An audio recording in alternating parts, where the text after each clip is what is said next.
Hi, welcome. Today I am going to explain about the film Killer Book Club.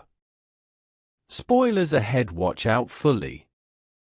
The actual plot of Killer Book Club starts when one of her university's most well-known professors, Cruzado, Daniel Grau, sexually abuses Angela, a member of a book club dedicated to horror fiction.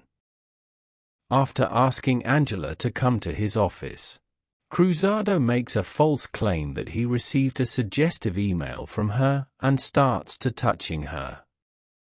Thank goodness, Angela escapes the situation with the aid of a well-placed kick, but she is too terrified to confront the professor. Inspired by a book on killer clowns, the members of her reading club decide to play a practical joke on the professor because they believe that this crime should not go unpunished. They take on the appearance of spooky clowns and wait for Cruzado at the campus at night while carrying hammers. The idea is to simply frighten him, maybe inflict some bodily harm, nothing too severe. But before long, the practical joke gets out of hand, and Cruzado falls from the highest floor by accident, striking his hand on the way down before becoming impaled by a statue of Don Quixote's lance. Fearing that the police would believe that they killed him, the book club members flee the area, vowing never to discuss the incident again and hoping that Cruzado's death will be attributed to a strange accident or suicide.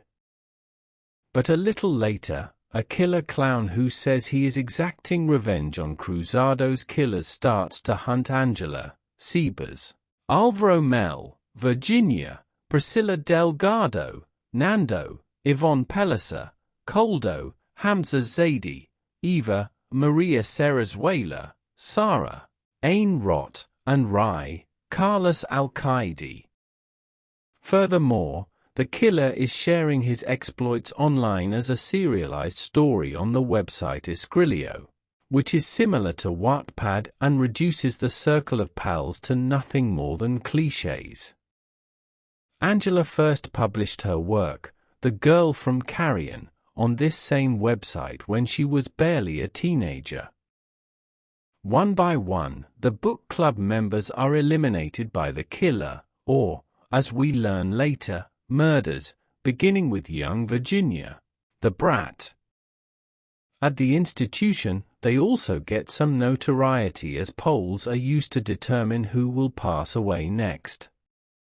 Confronted with fear and uncertainty, the book club members start to question each other, concluding that the murderer could only be one of them. After all, the mad clown has demonstrated a deep understanding of horror tropes through their narrative, and the book club members are the most dedicated horror fans at the institution.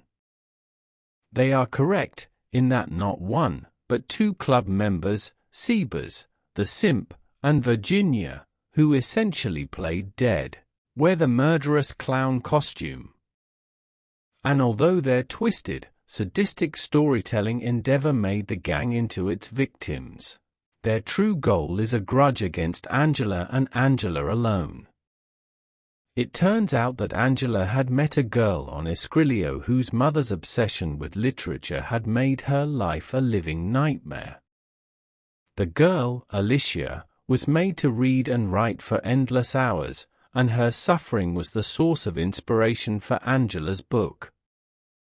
With The Girl from Carrion becoming an instant hit, Alicia was furious that her best online friend would use her life as a plot point.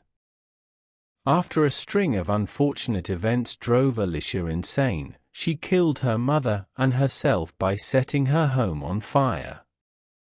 In Killer Book Club's opening scene, we witness that crime. Time jump to a year later.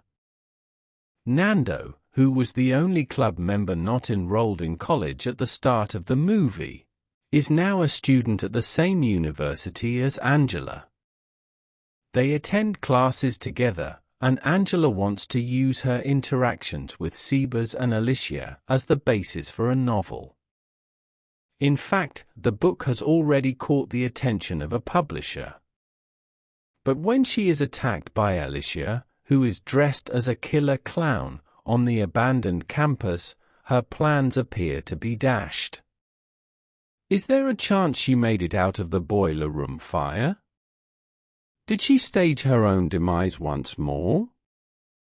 That's one interpretation, to be sure, but it's also possible that Angela's encounter with Alicia on campus was just her trauma acting outwardly. Angela has a history of seeing clowns where none exist, as evidenced by her panic attack earlier in the movie when she imagines a clown chasing after her in the bathroom. Alicia might not have survived at all, then. Perhaps Angela is just not over what happened to her. Comment your sequence in this movie recap with time snaps. Thanks for watching this awesome recap. Subscribe for regular movie updates.